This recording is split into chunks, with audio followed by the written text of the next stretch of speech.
Sir Ramzan मुबारक हो। एक अशरा मुकम्मल हो चुका, लेकिन महंगाई जो की तुम बरकरार है, चीज़ें वैसे की वैसी महंगी हैं। डबल को हो चुकी है, ट्रिपल हो चुकी है। कुछ तो हुकूमत ने पीछे से महंगाई इतनी की है, कुछ दुकानदारों ने इतनी महंगाई कर छोड़ी है कि आवाम की क़ुव्वत खरीद से बाहर है। और यकीन कीजिएगा कि बाहर के मुल्कों में त्यौहार आते हैं, वहाँ के लोग खुशियाँ मनाते हैं, जश्न मनाते हैं कि हमारा त्यौहार आ रहा है। यहाँ पे त्यौहार आता है, लोग रोते हैं, परेशान होते हैं कि ये रोज़े कैसे रखेंगे, अफ्तारी कैसे करेंगे, सहरी कैसे करेंगे।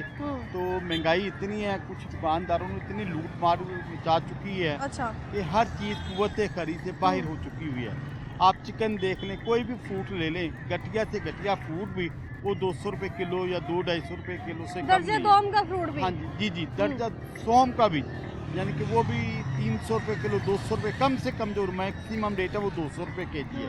और केला जो है वो जो फेंकने वाला केला होता है वो 200 रुपये दर्जन दे रहे हैं। तो गरीब आदमी अफ्तारी क्या करेगा, सहरी क्या करेगा, खाएगा किधर से, पिएगा किधर से।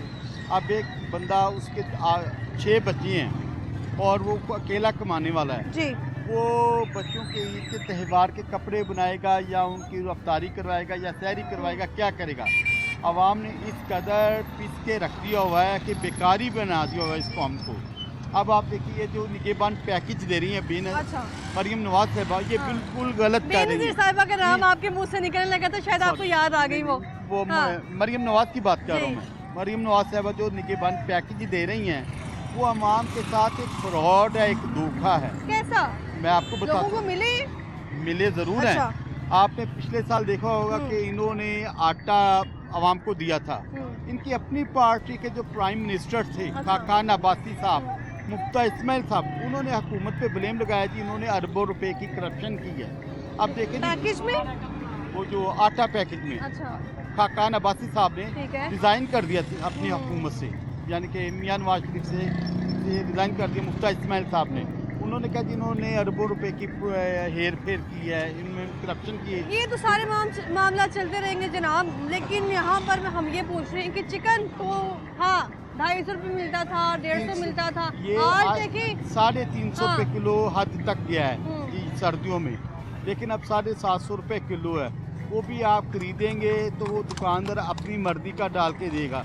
कहीं से वो विंग्स डाल देगा, कहीं से गर्दन डाल देगा, कहीं से कलेजी डाल देगा कि उसको लॉस ना हो।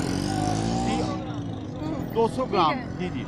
तो वो यानी कि एक उन्होंने अपने कंप्यूटराइज कंडे हैं, वो आपको तो नहीं पता, नज़र नहीं कि फ्रंट पे इन्होंने टेप लगाई होती हैं और आपको पता नहीं ताकि रेट या वजन नजर ना आए। आप दुकानदारों से जो है वो शिकवे कर रहे हैं, लेकिन कभी दुकानदार से आपने जानने की कोशिश की है कि आगे पीछे की कहानी है क्या, क्यों वो इतना महंगा चिकन कहते हैं? हमें पीछे से महंगा मिलता है, ये है वो है, और हुकूमत हमें पीछे से महंगी चीज़ें बिक रही है, इस वजह से हम महंगा बेच रहे हैं। तो वो दुकानदार कभी अपने आप को नुकसान नहीं पहुँचाएगा। दुकानदार भी मजबूर है, समझते हैं आप? नहीं, दुकानदार खुद बेईमान। कैसे? वो इसलिए कि मेरी बात जब उनको फार्म से पीछे से मुर्गी महंगी मिलेगी तो वो कैसे? बात सुनिए ना, मुर्गी महंगी मिलेगी ना। अब वो गवर्नमेंट ने रेट लगाया 600 रुपया, वो 750 रुपये किलो बेच रहे हैं।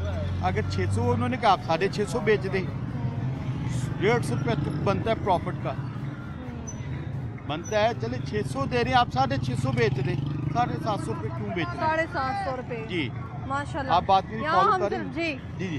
कि यानी कि एक प्रॉफिट मार्जिन आप रख ले 25% जो बनता है, उस हिसाब से 10% 600 रुपये के हिसाब से 60 रुपये ऊपर आप ले लें। कभी लगेगा कि चिकन की कीमत जो है वो दोबारा 250-300 तक आएगी? मुश्किल लगता है जी। गर्मियों में तो नहीं आएगा, क्योंकि गर्मियों में गर्मी की वजह से जानवर परिंदे मर जाते हैं, इस वजह से फिर इनकी कीमतें ज़्यादा हो जाती हैं। सर्दियों में इनकी कीमतें कम होती हैं, क्योंकि उस वक्त मछली भी आ चुकी होती है मार्केट में, और मछली, यानी आप समझ रही हैं कि इसका मौसम से लेना देना है, इसलिए चिकन की कीमत कम होती है, ज़्यादा होती है।